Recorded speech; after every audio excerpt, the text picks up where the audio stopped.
Buenos Aires esa demanda, con solo demostrar que no tiene más de 18 años, en los centros habilitados también lo puede hacer. Bueno, señores, otra vez el presidente de la República haciéndole un guiño a Cuba, a Venezuela, a Nicaragua, a las dictaduras violadoras de los derechos humanos en la región. Lo dijo de esta manera, mire. Yo me pregunto si en verdad no deberíamos unir voces para decirle al norte, paren.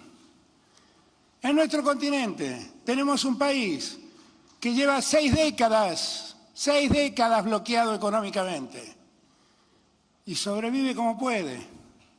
Avergonzarnos, tendríamos que estar muy avergonzados de que eso pase en nuestro continente. En nuestro continente, un país hace 5 años está bloqueado por una disputa política y en plena pandemia lo bloquearon, cuando la solidaridad era más necesaria que nunca. ¿Cuánto tiempo más vamos a mirar esto como si esto no nos pasara? Cuba, Venezuela y Nicaragua no quieren ir a la cumbre en Los Ángeles, la cumbre de las Américas. Y ahora Alberto se pone del lado otra vez de Venezuela, Cuba y Nicaragua, de regímenes atroces, violadores de los derechos humanos, de todos los derechos que usted se imagine.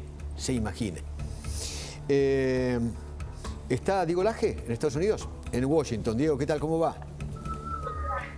¿Qué tal, Edu? ¿Cómo estás? Muy buenas tardes. Sí, efectivamente, detrás de mí se tomó la decisión de no extender una invitación y lo confirmaron hoy en una comisión del Congreso. Esto es oficial. La administración Biden ya decidió que no invita a Venezuela, que no invita a Nicaragua y Cuba. Vamos a ver, digamos, el funcionario no llegó a terminar la elaboración, pero parece que tampoco, porque justamente las declaraciones del presidente estadounidense son en favor de invitar únicamente democracias.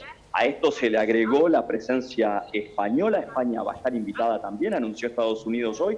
Sin embargo, el 6 de junio en Los Ángeles, lo que sí sabemos también es que la Argentina tiene un pie adentro y un pie afuera. Porque junto con las declaraciones que recién escuchábamos de nuestro presidente, quien se autopercibe como canciller, Cafiero, en conjunto con Marcelo Ebrard, el canciller o su equivalente mexicano, emitieron un comunicado nuevamente resaltando esta posición y comparando este tipo de encuentros y la OEA con la CELAC.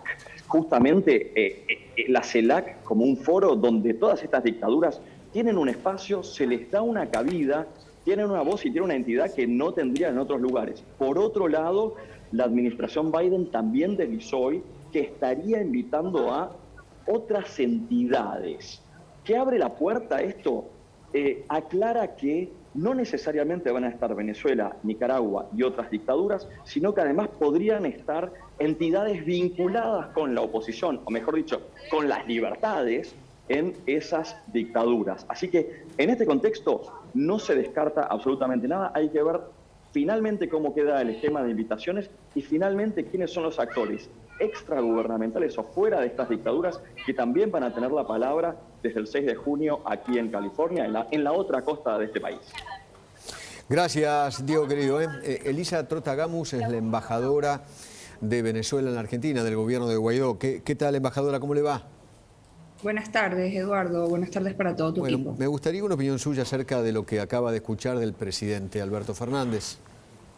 Sí, bueno, vemos como lamentablemente, y ya pareciera una decisión definitiva, el gobierno argentino decidió alinearse con los asesinos de la libertad y esto es absolutamente condenable. Ya hoy no puedo decir que esto me sorprende porque han sido muchísimas las declaraciones en este sentido. Nuevamente, hoy no solo fue el presidente Alberto Fernández, también fue su canciller Santiago Cafiero, que volvieron a interceder a favor de las 3 dictaduras de la región. Y esto además quiere decir que le dan la espalda a las víctimas, que los revictimizan, y que además... y esto es algo que personalmente me duele, se llevan por delante la historia de Argentina como defensora de los derechos humanos, una bandera que ha levantado este país desde la vuelta a la democracia. Insisten, sí. No, la escucho atentamente, perdón.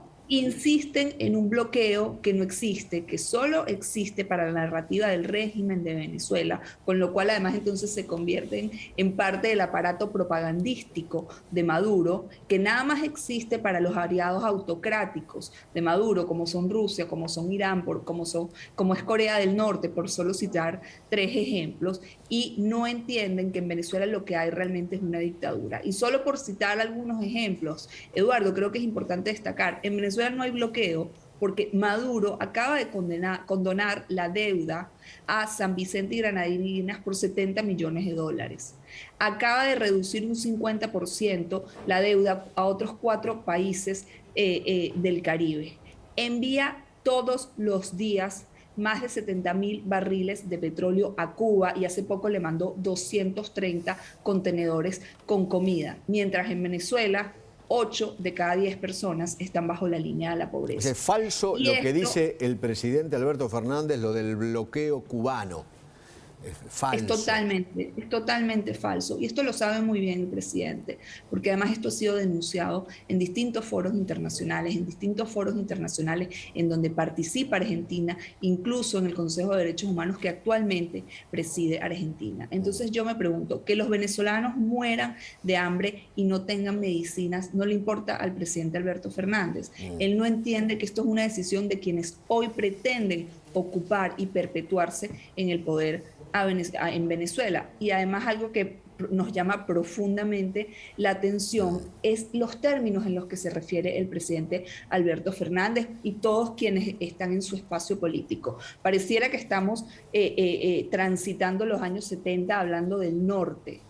Esto ¿qué lo hace sentir? Como si fuera un revolucionario anti-yanqui. Sí. Hoy realmente el mundo se está debatiendo entre las dictaduras, entre las autocracias, o sea, para entre usted los hoy criminales el presidente Alberto Fernández sonó como un antiguo revolucionario anti-yanqui. Totalmente. Y no se sitúa en su lugar de presidente de un país democrático, en un contexto internacional como el que estamos viviendo, Eduardo. Hoy el mundo no se divide entre izquierdas y derechas, se divide entre democracias y autocracias. Hoy el mundo debe decidir si está del lado de Putin y de los crímenes de guerra que cometen o en contra. Hoy el mundo debe decidir si está del lado de Maduro y de los crímenes de lesa humanidad o en contra. Hoy no puede haber medias tintas y creo que en esto tenemos que ser muy, muy claros, tenemos que ser estridentes, si se puede decir de alguna manera, sí, y más claros que nunca en contra de los ataques a la democracia. Y por eso, como si ya hoy no nos sorprende este tipo de declaraciones por parte del gobierno argentino, también queremos decir que no nos vamos a cansar y no nos vamos a callar en denunciar lo que realmente sucede en Venezuela, en Nicaragua, en Cuba y en todos los países en donde está en peligro la democracia. Elisa, le agradezco infinitamente. Muchas gracias. Buenas. Gracias. Bueno, muy bien. Vamos a la pausa. Gaby Giesi primero.